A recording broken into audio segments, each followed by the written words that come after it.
Boa noite, queridos irmãos. Vamos abrir novamente o nosso texto de Lucas 18 e vamos recordar o trecho que lemos na última quarta-feira. Lucas 18, a partir do versículo 15. Traziam-lhe também as crianças para que as tocasse, e os discípulos, vendo, os repreendiam. Jesus, porém, chamando-as para junto de si, ordenou: Deixai vir a mim os pequeninos, e não os embaraceis, porque dos tais é o reino de Deus. Em verdade vos digo, quem não receber o reino de Deus como uma criança, de maneira alguma entrará nele. Certo homem de posição perguntou-lhe: Bom mestre, que farei para herdar a vida eterna? Respondeu-lhe Jesus: Por que me chamas bom? Ninguém é bom, senão um, que é Deus. Sabes os mandamentos: não adulterarás, não matarás, não furtarás, não dirás falso testemunho, honra a teu pai e a tua mãe. Replicou ele: Tudo isso tenho observado desde a minha juventude. Ouvindo-o Jesus, disse-lhe: Uma coisa ainda te falta. Vende tudo que tens, dá-o aos pobres e terás um tesouro nos céus. Depois vem e segue-me. Mas ouvindo ele estas palavras, ficou muito triste, porque era riquíssimo. E Jesus, vendo-o assim triste, disse: Quão dificilmente entrarão no reino de Deus os que têm riquezas. Porque é mais fácil passar um camelo pelo fundo de uma agulha do que entrar um rico no reino de Deus. E os que o ouviram disseram: Sendo assim, quem pode ser salvo? Mas ele respondeu: Os impossíveis dos homens são possíveis para Deus. E disse Pedro: Eis que nós deixamos nossa casa e te seguimos. Respondeu-lhes Jesus: Em verdade vos digo que ninguém há que tenha deixado casa, ou mulher, ou irmãos, ou pais, ou filhos, por causa do reino de Deus, que não receba no presente muitas vezes mais, e no mundo por vir a vida eterna. Vamos ter ainda mais um tempo de oração. Senhor, nós mais uma vez entregamos em Tuas mãos essa porção da Tua palavra lida. Nós carecemos tanto de que o Senhor seja conosco enquanto meditamos e consideramos essas palavras, Senhor. Não há nada em nós capaz de explicar e nem de entender nada do que o Senhor diz aqui. Mas o Teu Espírito testifica com o nosso Espírito que somos Teus filhos. E é como a filhos que o Senhor nos tem ensinado. Então te pedimos, Senhor, que ainda mais essa noite, ainda mais essa vez, o Senhor nos tome pelas mãos. Como crianças que não sabem para onde ir, mas que o Senhor nos leve, nos conduza e nos mostre algo mais de quem o Senhor é e do que o Senhor tem para nós. Te agradecemos esta oportunidade, no precioso nome de Jesus. Amém. Nós, na última semana, na última quarta-feira, nós detivemos a nossa atenção nos versículos 15 a 23 e falamos então dos dois temas centrais que esses versículos nos trazem, que eles abordam.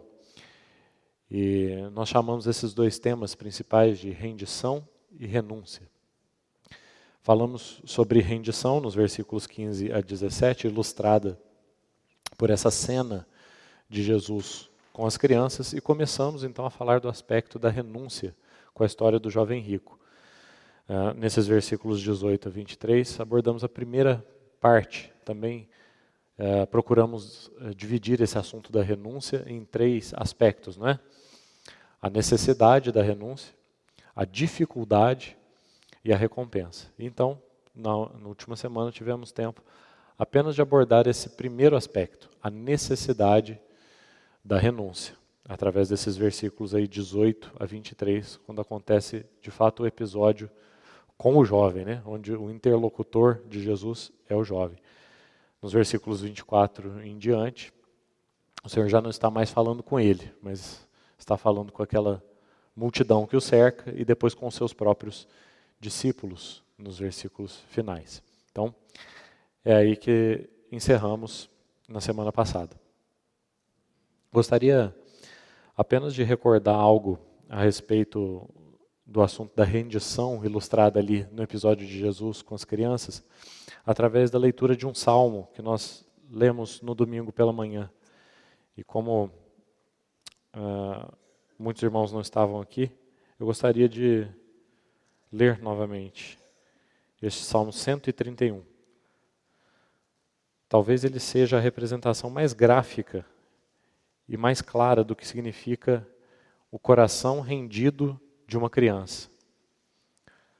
Talvez fosse exatamente esse o coração de Davi, quando ele escreveu esse salmo. O coração rendido de uma criança. Salmo 131, são apenas 3 versículos. Diz assim: Senhor, não é soberbo o meu coração, e nem altivo o meu olhar. Não ando à procura de grandes coisas, nem de coisas maravilhosas demais para mim. Pelo contrário, fiz calar e sossegar a minha alma.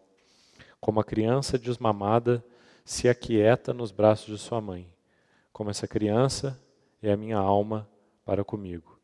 Espera, ó Israel, no Senhor, desde agora e para sempre. Você consegue ver o que é um espírito rendido? Você consegue ouvir nas palavras desse salmista alguém entregue? Afinal de contas é isso que significa rendido, né?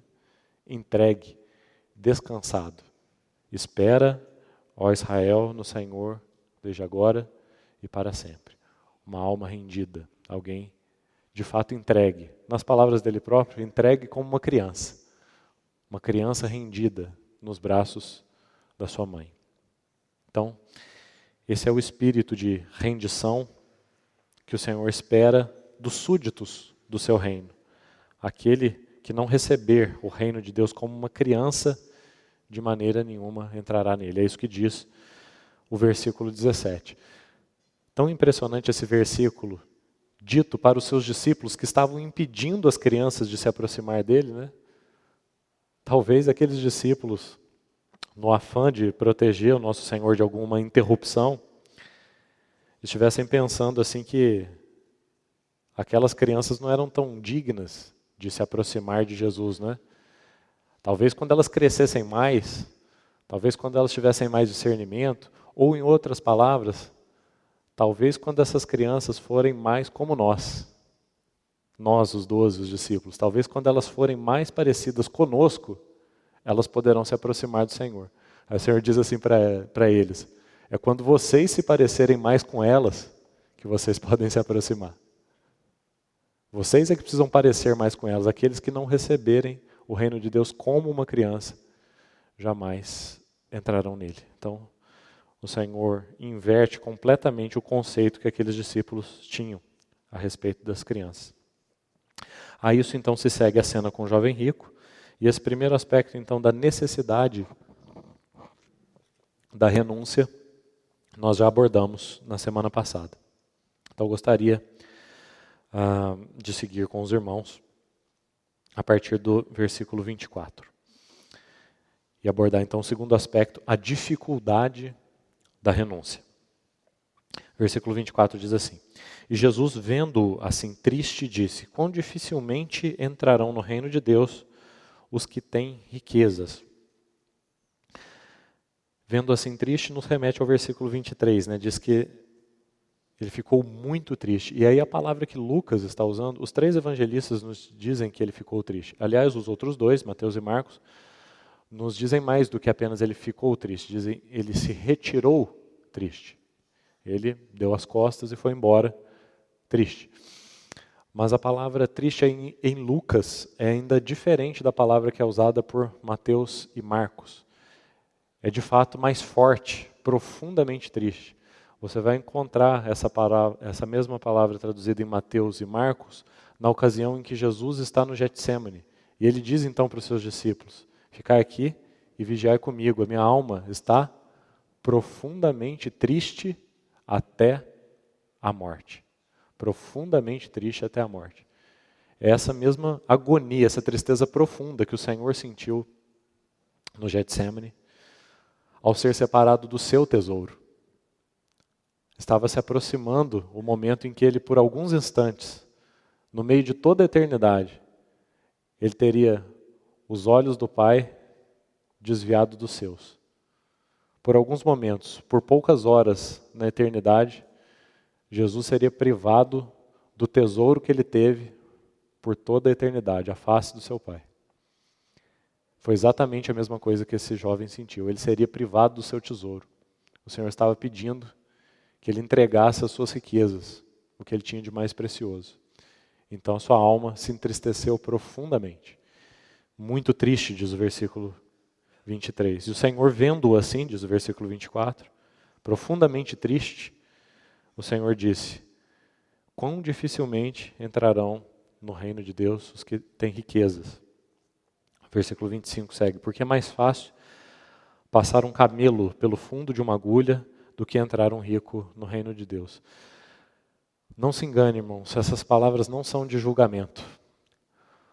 O coração de Jesus nesse momento buscava ainda como que alcançar aquele jovem que acabava de virar as costas, né? Mateus e Marcos nos relatam isso, que o jovem virou as costas e retirou-se dali. Enquanto ele se retirava, é que Jesus vai dizer essas palavras.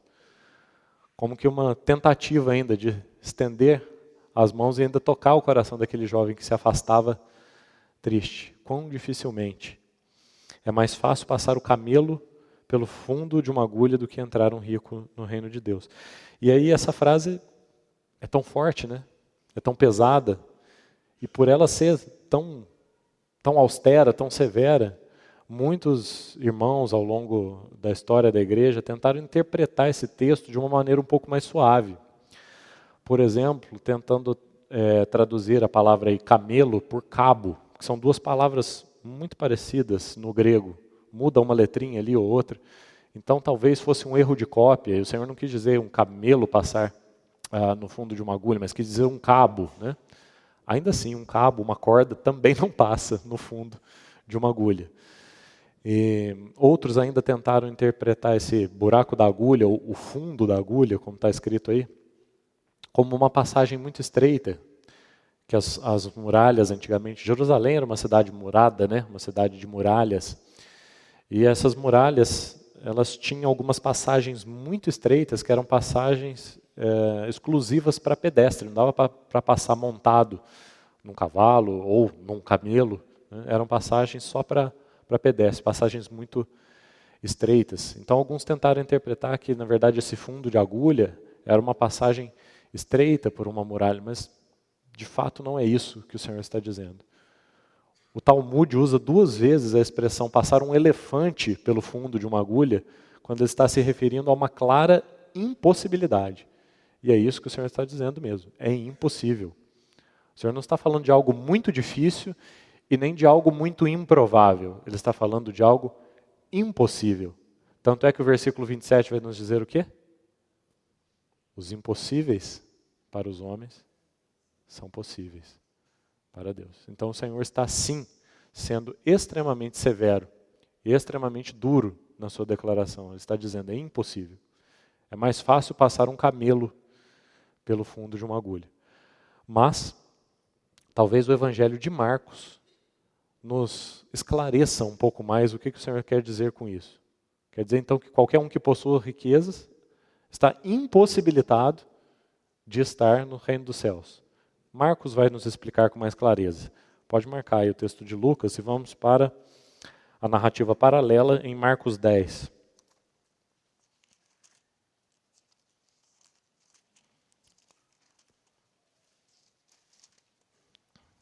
Marcos 10, versículos 23 e 24.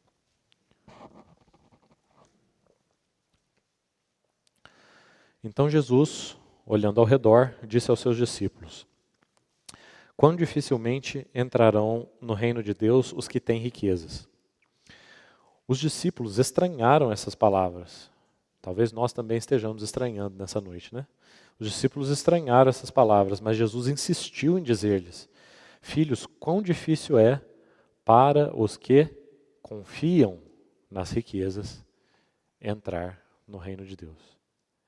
Aí começa a ficar claro para nós uma distinção bastante evidente. A questão não é ter riquezas, a questão é as riquezas nos terem. Esse era o problema daquele jovem e esse é o problema com muitos de nós, talvez com todos nós. Às vezes as coisas que nós temos, são elas que nos têm. E as riquezas desse jovem eram elas que o possuíam. E o Senhor precisava, o Senhor necessitava libertá-lo das suas próprias posses, para que ele pudesse cumprir a segunda e mais importante parte do mandamento que ele deu. Porque o Senhor não disse só para ele vender as suas coisas e dar aos pobres, né? Ele disse: venda as suas coisas, dê aos pobres, depois vem e segue-me. As riquezas que ele tinha eram um empecilho para que ele pudesse seguir o Senhor. Então o Senhor precisava libertá-lo daquele ídolo, para que ele pudesse segui-lo. Essa era a parte mais importante do mandamento. A parte mais importante é vem e segue-me. Só que ele não poderia cumprir o vem e segue-me arrastando aquela quantidade de coisas que ele tinha. Ele precisava ser liberto daquelas coisas. Então, de fato, era algo impossível. Não porque ele tivesse riquezas, mas como Marcos nos explica, porque o seu coração estava nas riquezas, porque ele confiava nas riquezas, porque ele amava as riquezas. Talvez, como nós conjecturamos, né, a partir daquela pintura, daquele irmão chamado George Watts, talvez as riquezas que aquele jovem tinha eram mais do que simples posses. Elas já faziam parte da sua identidade. Elas já construíam o conceito que ele tinha de si mesmo. Afinal de contas, o que é que nós sabemos sobre o jovem rico, né? Sabemos que ele era jovem, sabemos que ele era rico. Não sabemos o nome. É mais um dos personagens sem nome na palavra. Não sabemos nada sobre ele. A própria definição de quem ele era é o jovem rico. Essa era a sua própria identidade. A sua riqueza é aquilo que ele era. Ele era o jovem rico. Esse era ele. Então, abrir mão das suas riquezas, em certa medida, significava abrir mão de quem ele era. Abrir mão da sua própria identidade. Em outras palavras, aquilo que o Senhor pediu dos seus discípulos: aquele que quiser vir após mim, a si mesmo se negue. Especificamente no caso desse jovem rico, vender as suas posses significava negar-se, abrir mão não só do que ele tinha, mas abrir mão de si mesmo, negar-se a si mesmo. E depois vem e segue-me. E isso é absolutamente impossível. Não é nem muito difícil e nem altamente improvável. É impossível. Impossível para os homens, como diz o versículo 27, mas possível para Deus. Podemos dizer que um rico, aquele que possui riquezas, não confiar nas suas riquezas é um milagre da graça. Mas esse milagre é tão possível para Deus que nós veremos esse milagre realizado no próximo capítulo. O capítulo 19 começa com quem? Zaqueu, o publicano. Quando o Senhor pede para ele descer daquela árvore, né, o que ele diz? Eu vou distribuir os meus bens aos mais pobres. Se eu defraudei alguém alguma coisa, eu vou restituir. Voluntariamente, o Senhor não pediu nada para ele, né? Ele pediu para o jovem rico, que não quis fazer. Para Zaqueu ele não pediu nada. Voluntariamente, Zaqueu desceu daquela árvore e disse que venderia suas coisas, que doaria aos pobres, que restituiria aquilo que ele tinha defraudado dos seus irmãos. É um milagre da graça. Os impossíveis dos homens são possíveis para Deus, e nós veremos isso claramente na vida de Zaqueu, no capítulo 19. Então essas palavras do Senhor, ditas para um jovem já de costas, né?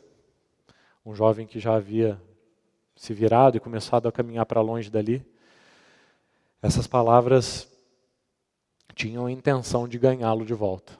E não sabemos se isso de fato aconteceu.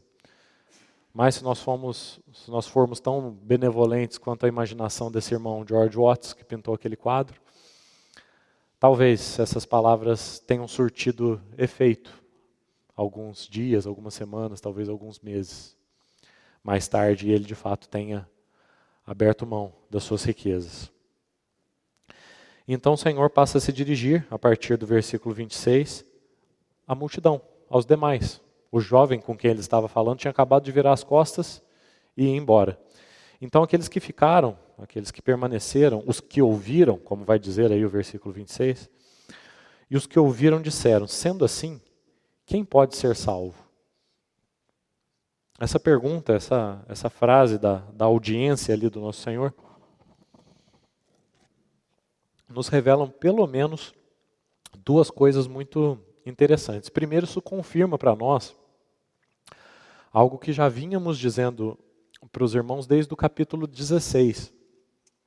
Você se lembra que esse assunto das riquezas já foi abordado aí 2 capítulos para trás, no capítulo 16, começa com a parábola do administrador infiel. Depois o Senhor, ali no versículo 14 do capítulo 16, vai começar a reprovar, a repreender os fariseus, porque eles eram avarentos. Né? Então o versículo 14 diz assim, os fariseus que eram avarentos ouviam tudo isso e o ridiculizavam. Então o Senhor começa a repreender a avareza dos fariseus e o capítulo 16 termina com uma parábola sobre um rico e o mendigo. Não é? Então esse assunto já foi abordado nesse capítulo 16. E agora o Senhor, novamente, vai abordar o assunto das riquezas. E quando a multidão diz assim, o que nós lemos no versículo 26, ali do capítulo 18, sendo assim quem pode ser salvo, transparece para nós uma mentalidade popular daquelas pessoas que riqueza era sinal de bênção, do favor divino. Era uma prova do favor divino. Tanto é que lá no capítulo 16, os fariseus estavam debochando de Jesus porque ele estava reprovando o amor à riqueza. Como a riqueza pode ser ruim se a riqueza é prova do favor de Deus? E aí o Senhor está mudando completamente a perspectiva daquelas pessoas. Está dizendo assim, de fato, todas as posses são dádivas do Senhor. Mas é muito mais provável que elas sejam um obstáculo do que um privilégio. É mais fácil elas se tornarem um obstáculo do que um privilégio. Então aquilo contrariava completamente a opinião vigente, a opinião popular daquela época. Tudo que eles pensavam era o contrário, que o rico era rico porque era uma prova de que ele era um favorecido. Mas não, o Senhor está dizendo que é muito mais provável que as suas riquezas fossem um empecilho. E de fato, irmãos, tudo aquilo que nós temos, e aí vai muito além das coisas materiais, inclui também as coisas materiais. Mas tudo aquilo que nós temos, seja material ou não, tudo que nós consideramos riqueza, tudo aquilo que tem valor para nós, tudo aquilo que nós amamos, tudo aquilo que nós possuímos como riqueza, enche tanto o nosso coração que não sobra espaço para o Senhor. Quanto mais coisas nós temos além de Cristo, mais difícil é receber a Cristo. O que nós temos que não é Ele, frequentemente, se não sempre, ocupa o lugar que deveria ser dele. Então o que aquele jovem necessitava e o que nós necessitamos? Esvaziamento. É por isso, é somente por isso que o Senhor pediu que ele vendesse os seus bens. Se a questão fosse simplesmente a posse daqueles bens, um simples infortúnio financeiro teria removido esses bens, né? Não precisava de muito. Não precisava vender tudo e distribuir aos pobres. Um leve revés na economia, um ano de seca, uma chuva de pedras, levaria embora a sua riqueza. Não é difícil dissipar uma riqueza. Aliás, é bastante simples. Difícil é construir um patrimônio. Dissipar um patrimônio é muito simples. É fácil. O Senhor não pediu que ele entregasse as suas riquezas para que ele ficasse sem elas. Ele pediu que ele se esvaziasse. Ele precisava ser esvaziado. Do contrário, ele não poderia ser enchido. Quanto mais coisas temos além de Cristo, mais difícil é receber a Cristo. É como estar acorrentado com correntes de ouro. Talvez esse seja o único elemento que faltou no quadro daquele irmão, né? Um homem acorrentado com correntes de ouro. Esse era o jovem rico. Então, essa pergunta aí do versículo 26 nos mostra, em primeiro lugar, isso. Era uma opinião popular, era um conceito arraigado para eles, de que riqueza era prova de bênção, prova do favor divino, e o Senhor está mostrando que não. Na verdade, é mais provável que a riqueza seja um empecilho do que um privilégio. E por outro lado, em segundo lugar, essa pergunta nos mostra que eles entenderam muito bem a mensagem. Eles entenderam muito bem que o problema daquele jovem não era exatamente a posse das riquezas em si, mas o amor e a confiança que ele devotava àquelas riquezas. Então, o problema não era o tamanho das riquezas, o tamanho das posses, mas a confiança nelas.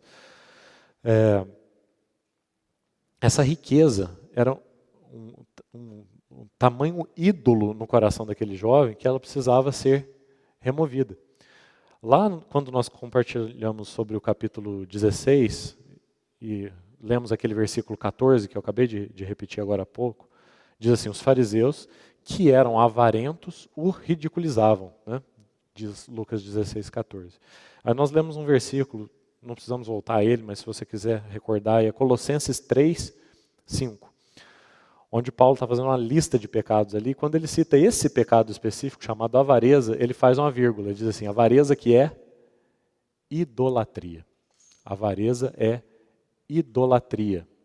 É divinizar as posses. Divinizar as posses. E era isso que aquela riqueza significava no coração daquele jovem. Um ídolo. Algo que ocupava o lugar do próprio Deus no seu coração. Então o que o Senhor estava fazendo aqui não era destruir um patrimônio, era derrubar um ídolo. E esse ídolo precisava ser derrubado no coração. Se essa riqueza não fosse desse tamanho, não fosse um ídolo no seu coração, não fosse do tamanho de Deus no coração dele, então ele se desprenderia facilmente dela. Não seria nada difícil o que o Senhor pediu. Tanto é que ele não precisou nem pedir isso para Zaqueu, né? Ele sequer pediu isso para Zaqueu. Zaqueu voluntariamente se desprendeu das suas riquezas. Mas para o jovem era um ponto crucial, era um ponto nevrálgico, porque ele amava, porque aquelas riquezas eram um ídolo para ele. Se não fossem, ele facilmente se desprenderia e mais, ele provavelmente estaria orgulhoso disso. Porque ele estava orgulhoso do seu comportamento em relação aos mandamentos, não é verdade? Quando o Senhor diz para ele que ele deveria obedecer este mandamento, qual foi a resposta? Tudo isso tenho observado, desde a minha juventude. Se as riquezas não fossem do tamanho que eram dentro do coração dele, ele diria, pois não, agora, de imediato, vou lá, vou desfazer de tudo que eu tenho, e depois ele voltaria diante do Senhor orgulhoso do que ele fez. Senhor, eu já vendi todos os meus bens, já distribuí as minhas riquezas. Mas não, agora o Senhor tocou aonde dói. Aonde dói. No seu ídolo. E era isso que as riquezas eram para ele. Um verdadeiro ídolo, alguém que ocupava o lugar do próprio Deus. Parece também, essa pergunta, né, sendo assim, quem pode ser salvo? Parece também que os ouvintes entenderam muito bem que o mundo é composto por dois tipos de pessoas. Os que têm riquezas e os que querem ter. Então eles entenderam que aquilo que não foi pedido a eles, mas foi pedido somente àquele jovem, se aplicava a eles. Eles sabiam que por mais que boa parte deles não fosse rica como aquele jovem, mas que eles também amavam as suas coisas. Não é isso exatamente que Pedro entendeu também? Ele falou, Senhor, nós deixamos a nossa casa. Aliás, Pedro e os demais discípulos não eram ricos como esse jovem, né? Mas ele diz assim, nós deixamos a nossa casa. O que mais que eles deixaram, né? Um barquinho e redes. Aliás, redes velhas, né? Quando o Senhor chama João, você se lembra o que ele estava fazendo? Consertando redes. Esse era o patrimônio dos discípulos. Um barquinho, as redes remendadas. Rede de pesca remendada. Esse era o patrimônio que eles tinham. E aí Pedro vai dizer, nós deixamos o nosso patrimônio, nosso barquinho e as nossas redes. Então ficou muito claro para todos ali que estavam ouvindo, para os discípulos, para a multidão, que o Senhor não estava falando do tamanho do patrimônio. Ninguém ali achava que tinha um patrimônio do tamanho daquele jovem. Mas eles entenderam que o problema não era esse. O problema não era o tamanho do patrimônio. O problema era o quanto aquele pequeno patrimônio custava ao seu coração. Então, a pergunta era natural. A pergunta é, sendo assim, se o problema não é a riqueza e nem o tamanho da riqueza, mas o amor pela riqueza, se é assim, então quem pode? Então quem pode ser salvo? Porque só tem dois tipos de pessoas no mundo, os que têm e os que querem ter. Todos nós. Todos nós somos culpados do amor às riquezas. Então quem pode ser salvo? E aí o versículo 27 responde, é impossível. Ninguém pode. Ninguém pode ser salvo. É impossível. E aí de novo eu vou precisar citar o irmão que eu citei na reunião passada, esse irmão chamado C.A. Coates. Ele diz assim, o reino de Deus é um sistema de coisas que são impossibilidades humanas e possibilidades divinas. Tudo no cristianismo é impossível para o homem, mas tudo está disponível para ele em Cristo. Tudo no cristianismo é impossível para o homem, mas está disponível para ele em Cristo. Os impossíveis dos homens são possíveis para Deus. É impossível ser salvo. Todos nós amamos mais as riquezas, todos nós amamos mais todas as outras coisas do que a Cristo. Mas o que é impossível para nós é possível para Ele. Há um milagre da graça que é capaz de desprender o nosso coração das coisas dessa terra, dos relacionamentos, das posses, das propriedades, das pessoas, desprender o nosso coração e algemar o nosso coração a Ele. Os impossíveis dos homens são possíveis para Deus. Mencionamos de passagem, na semana passada, que esse jovem tinha, assim como nós temos, uma riqueza talvez um pouco mais sutil, um pouco mais discreta, mais oculta, chamada justiça própria, né? E foi com essa riqueza que Jesus começou, né? Quando ele diz que aquele jovem devia observar aqueles mandamentos, e aí a resposta dele é que tudo isso ele tinha observado desde a sua juventude. Então, antes que se manifestasse a riqueza material dele, se manifestou essa primeira riqueza. O autoconceito que ele tinha de si mesmo, a justiça própria. Então é evidente para nós que esse texto não está falando só de riquezas materiais. É muito claro que o elemento universal desse texto é o elemento figurado e não o elemento literal. E temos falado isso reiteradas vezes. Mas eu gostaria apenas de chamar a atenção dos irmãos, porque às vezes nós tendemos a enfatizar demais que esse texto não é literal, afinal de contas o Senhor não pediu e não pedirá a todos nós que façamos o que Ele pediu a esse jovem para fazer, vender tudo que nós temos e dar aos pobres. O Senhor não pediu isso a nenhum dos que estão sentados aqui na noite de hoje. Pediu ao jovem rico e não pediu a nenhum de nós. Então é claro, óbvio e patente, de que aquilo que é universal nesse texto é a lição, é o sentido figurado. É aquilo que nós amamos, é aquilo que nos é mais caro.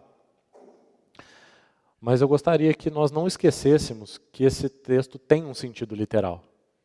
E que por muitas vezes na ânsia de ficar só com o sentido figurado, nós esqueçamos que tem muitas posses literais, materiais, riquezas, no sentido mais absoluto e literal da palavra, que podem e que muitas vezes têm sido impedimento para nós obedecermos a segunda parte do mandamento, né? Vem e segue-me.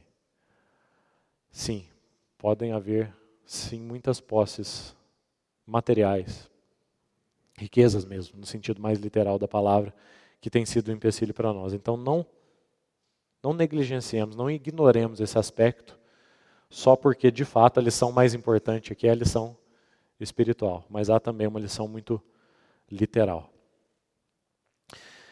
Então isso conclui essa segunda porção que nós nos propusemos a enfatizar com os irmãos, sobre o assunto renúncia, né? Falamos de rendição, então com as crianças, e agora com o jovem rico, a renúncia no seu aspecto da necessidade, o primeiro, e agora falamos então do aspecto da sua dificuldade. Por que é tão difícil? Porque ela é um verdadeiro ídolo para nós. É algo que nós amamos e que ocupa no nosso coração o espaço de Deus. Quanto mais coisas nós temos além de Cristo, mais difícil é receber a Cristo. Então, o terceiro aspecto da renúncia, que o Senhor maravilhosamente deixa registrado aqui para nós, é que ela não ficará sem recompensa.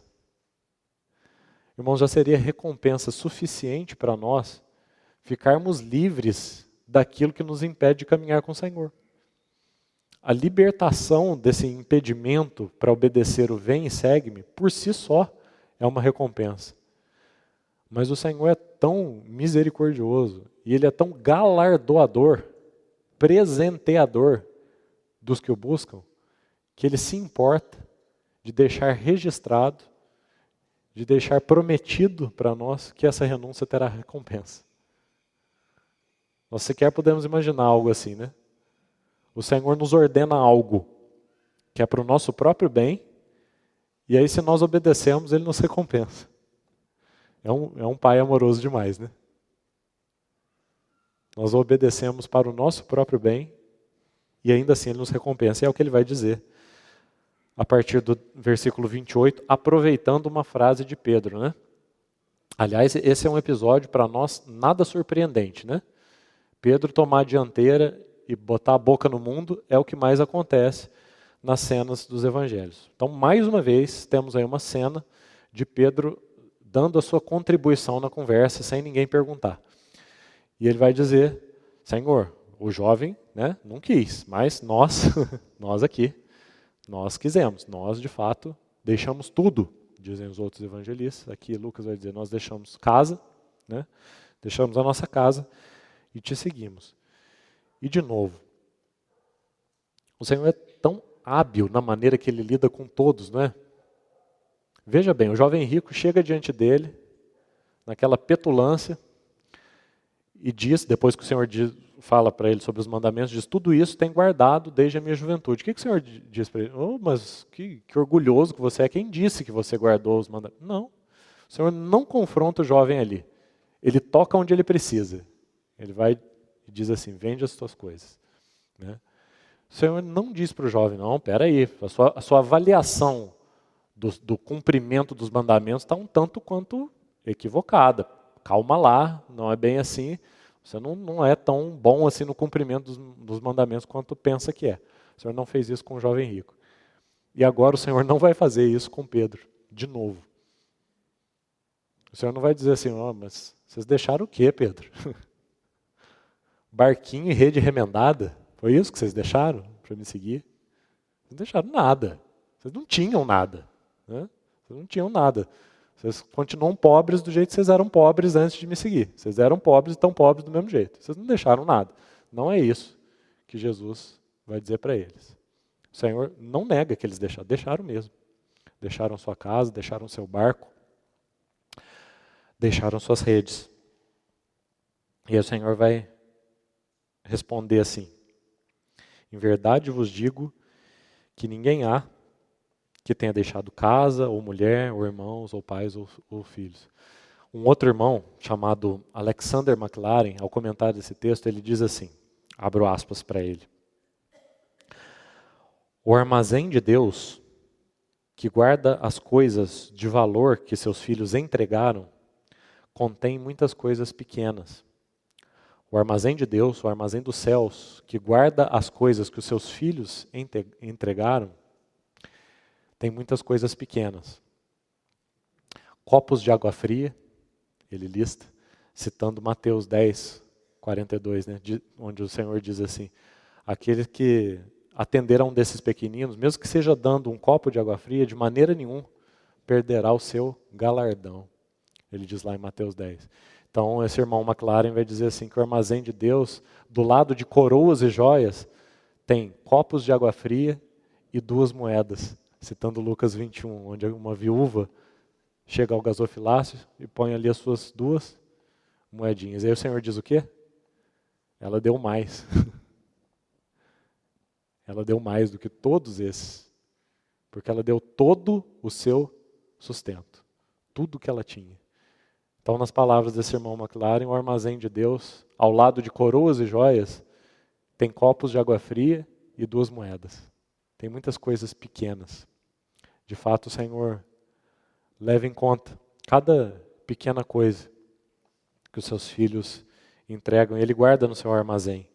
Então ele responde assim, eu vos digo, em verdade vos digo, uma fórmula tão hebraica, né? Lucas, o grego, se utilizando de uma forma tão hebraica de narrar. Em verdade vos digo, que ninguém há que tenha deixado as coisas pequenas, né?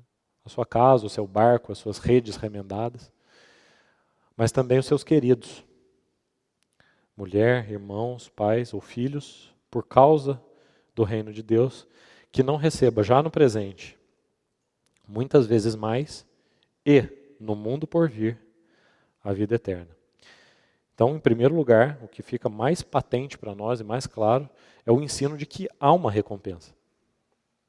Não tem nenhuma dúvida a respeito disso. O texto de Mateus, do jovem rico, está no capítulo 19, Mateus 20, o capítulo seguinte, segue com a parábola dos trabalhadores na vinha. É justamente uma parábola sobre recompensa. Os trabalhadores na vinha. O Senhor faz questão de deixar claro que há sim uma recompensa. Apenas essa recompensa não é a motivação para nós entregarmos tudo. A motivação para nós entregarmos tudo é por amor a Ele, não por amor à recompensa.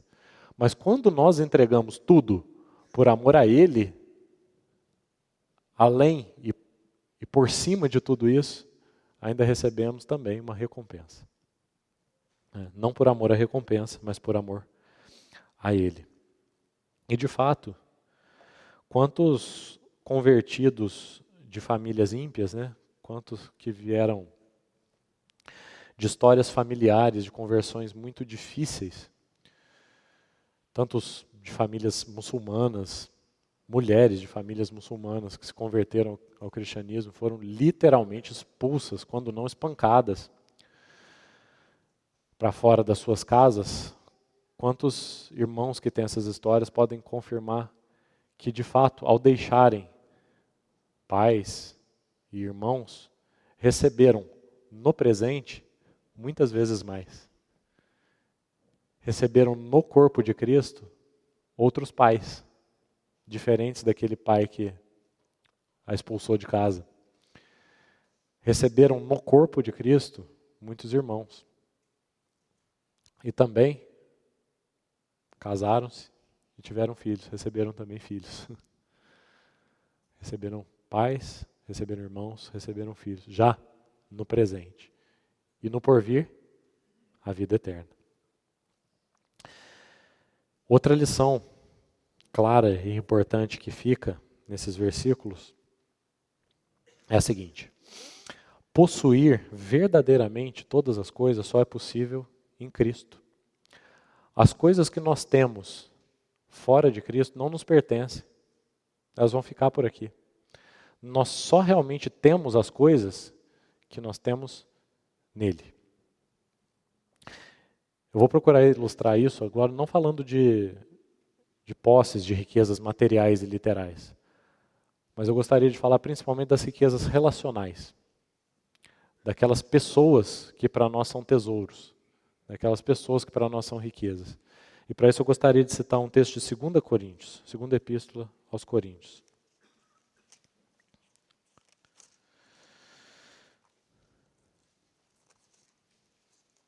Capítulo 5. Segundo aos Coríntios 5,16.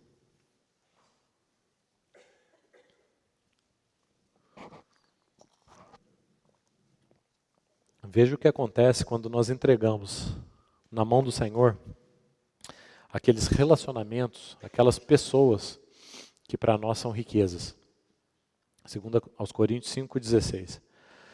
Assim que nós, daqui por diante, a ninguém conhecemos segundo a carne. E se antes conhecemos Cristo segundo a carne, já agora não o conhecemos deste modo. E assim, se alguém está em Cristo, é nova criatura. As coisas antigas já passaram, eis que se fizeram novas. Os relacionamentos, as pessoas que nós achamos que temos, nós apenas as teremos de verdade se nós as tivermos em Cristo. O seu filho, seu marido, sua esposa, que você acha que tem, se você não o tem em Cristo, então você não o tem de verdade. Há um exemplo disso na palavra claríssimo, a respeito de um pai e um filho, né? Abraão e o grande tesouro da sua vida. Quem era o grande tesouro da vida de Abraão? Isaac. O filho da promessa, o filho da sua velhice, o filho impossível. O filho impossível. De um Abraão velho e de uma Sara velha e estéril. O Senhor o deu, essa bênção, essa riqueza, e lá foi para dentro do baú, para dentro da tenda, guardado como um tesouro. Então, o que o Senhor precisa fazer? Fez para Abraão o mesmo pedido que ele fez para o jovem. Vende tudo que você tem. Pega o seu maior tesouro e desfaça dele, desfaça do seu maior tesouro. Foi o que ele pediu para o jovem rico. E foi exatamente a mesma coisa que ele pediu para Abraão. Toma o teu filho, Isaac, a quem amas. E foi isso que Abraão fez. E de verdade, no seu coração, ele entregou Isaac. Ele já estava com o cutelo em punho, com a mão erguida. Aquela mão com o cutelo só não terminou de descer porque ele foi interrompido no último minuto pela misericórdia de Deus. Mas nós sabemos pelo Novo Testamento que Abraão estava disposto a sacrificar Isaac, porque ele cria que o Senhor podia ressuscitá-lo dos mortos, ou seja, aquela faca ia até o fim, porque Abraão confiava que se assim Deus quisesse, ele ressuscitaria Isaac dos mortos. Aquela faca ia até o fim, mas o Senhor o impediu, preservou, e não permitiu que Abraão sacrificasse o próprio filho. Porque de fato o que precisava acontecer já tinha acontecido. Isaac já tinha morrido onde ele precisava morrer. Ele não precisava morrer ali em cima daquelas pedras, ele precisava morrer no coração de Abraão. E ali de fato ele morreu. Abraão entregou aquilo que era o seu maior tesouro. E o que aconteceu então depois que Abraão entregou, vendeu a sua riqueza, entregou o seu maior tesouro? Ele recebeu de volta. Ele recebeu de volta. Mas não nas mesmas condições em que ele tinha. Se antes alguém conhecíamos segundo a carne, agora já não conhecemos desse modo. As coisas antigas já passaram, eis que tudo se fez novo. Os nossos relacionamentos mais preciosos precisam ser restaurados. Precisam ser restaurados. E só tem um caminho para eles. Eles precisam morrer no nosso coração. Eles precisam ser colocados sobre o altar de Deus. E quando eles são colocados sobre o altar de Deus, e eles morrem nos nossos corações, eles são de fato restaurados na sua verdadeira doçura. Os nossos bens, as nossas riquezas, principalmente as pessoas que são riquezas para nós só desfrutaremos do verdadeiro prazer relacional com essas pessoas quando elas passarem pelo altar. Quando morrer a idolatria que existe no nosso coração por elas. Aí sim. Aí eis que tudo se fez novo. Eis que tudo se fez novo. Perder todas as coisas por amor a Cristo, não é assim que Paulo diz em Filipenses 3:8, né? Eu perdi todas as coisas e as considero como refúgio, por causa da sublimidade do conhecimento de Cristo. Eu perdi tudo e eu considero tudo como refúgio por causa de Cristo. E o por causa de Cristo é o que faz toda a diferença nesse versículo 8. Porque Oséias capítulo 8 vai dizer que existe um outro tipo de sacrifício. Oséias 8:3 diz assim: amam o sacrifício e por isso sacrificam. Amam o sacrifício e por isso sacrificam. Gostam do ritual, gostam da prática, né? Da estética da coisa. Gostam de vir no culto, gostam de sentar, por isso vem no culto. Né? Será que nós estamos sentados aqui nessa noite porque a gente gosta do culto ou é por amor a Cristo? Porque é isso que faz toda a diferença. Né? Todos nós, todo mundo que está sentado aqui, sacrificou o tempo, né? Que é uma riqueza. Tempo é uma riqueza. Né? Aliás, é um valor inestimável. Tempo não volta atrás. Para você passar 1h30 sentado aqui, você gastou 1h30 que você não pode gastar com absolutamente mais nada. Você nunca mais vai ter essa 1h30 de volta na sua vida. Então, todos que estão aqui entregaram algo. Mas aí a pergunta é por quê? É por amor a Cristo que você despendeu esses 90 minutos? Ou será que você veio ao culto porque você gosta de cultuar? Ou nas palavras de Oséias, amam o sacrifício e por isso sacrificam. A motivação é que faz toda a diferença. Essa era a questão do coração do jovem, né? Perder todas as coisas por amor a Cristo é ganhá-las novamente com o seu significado e prazer verdadeiros. Essas coisas que nós entregamos a Ele, elas são consertadas pelo seu toque e santificadas pela passagem pelo seu altar. E por fim, por último, a vida eterna, porque é assim que termina o versículo 30, né? Não receba no presente, muitas vezes mais, e no mundo por vir, a vida eterna. Você percebe que o Senhor está terminando de responder a pergunta que quem fez foi o jovem rico? Como é que o jovem chega para ele? Bom mestre, que farei eu para herdar? A vida eterna. O Senhor está terminando de responder no versículo 30. Aqueles que deixaram casa, pais, irmãos, filhos, né?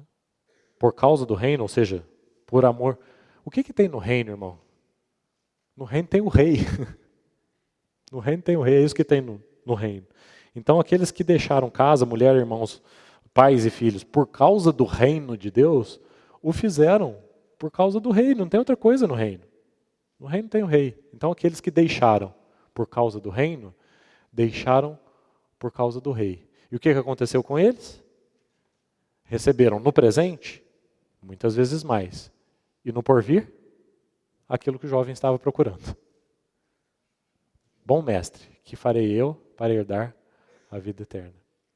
Aqueles que deixaram casa, mulher, pais, irmãos, filhos, por causa de mim, por amor ao rei, receberão no porvir a vida eterna. Esse dom, essa herança que o jovem pensava que ele podia conquistar pelas suas obras e pela sua suposta obediência aos mandamentos, essa vida eterna vai fluir, ela vai fluir naturalmente para dentro do coração que se esvaziou de si mesmo, que deixou casa, mulher e pais e filhos. Aquele coração que se esvaziou, ele naturalmente vai se encher. Se encher de quê? Se encher de Cristo. Cada um que se esvaziou de si mesmo será enchido, será preenchido de Cristo. Não tem outra explicação para a vida eterna, né? Não é assim que nos ensina João 17? João 17:3. E a vida eterna é esta, que te conheçam a ti, o único Deus verdadeiro, e a Jesus Cristo, a quem enviaste. Está respondida a pergunta do jovem, né? Que farei eu para herdar a vida eterna? Esvazia de você mesmo. Esvazia-se de você mesmo. Vende as suas coisas, no caso dele, né? E no nosso caso? Quais são as coisas que nós precisamos vender? Talvez haja muitas. Materiais, literais e figuradas. Muitos relacionamentos, muitas pessoas que nós precisamos vender, abrir mão delas, entregar essas riquezas. Né? E aqueles que dessa maneira se esvaziaram de si mesmos serão enchidos de Cristo. O caminho de Jesus para aquele jovem é o mesmo caminho que ele tem para nós. Conhecer-se. O jovem conhecia tão pouco a respeito de si mesmo, né? Tudo isso tenho praticado desde a minha juventude. Conheça-se melhor. Conheça-se melhor. Depois de conhecer-se, negue-se. E depois de negar-se, renuncie e renda-se. Então essas são as duas principais lições desse trecho, das crianças e do jovem rico. Renúncia e rendição. Que o Senhor alcance essas duas dádivas nas nossas vidas. Que nós possamos renunciar tudo aquilo que precisa ser renunciado. E que de fato nada disso seja um empecilho para que nós nos depositemos, nos entreguemos rendidos nas suas mãos. Como crianças desmamadas se aquietam no seio da sua mãe. O Senhor nos ajude, o Senhor nos abençoe. Que aquilo que eu não soube comunicar, que o Senhor mesmo, pelo seu Espírito, fale ao coração de cada irmão. Senhor, nós te agradecemos por esse tempo de meditação na Tua Palavra.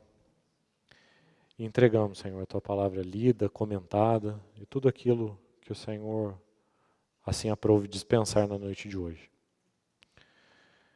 Te pedimos que nenhuma outra voz que não seja a voz do Senhor seja ouvida por cada coração aqui. Que o Senhor, pelo Teu Santo Espírito e pela Tua infinita misericórdia, comunique mais daquilo que o Senhor é e daquilo que o Senhor tem para nós a cada coração aqui essa noite. Te agradecemos porque ainda mais esta vez o Senhor nos permitiu considerar essa porção da Tua Palavra. Louvamos o Teu nome e te agradecemos em nome de Jesus.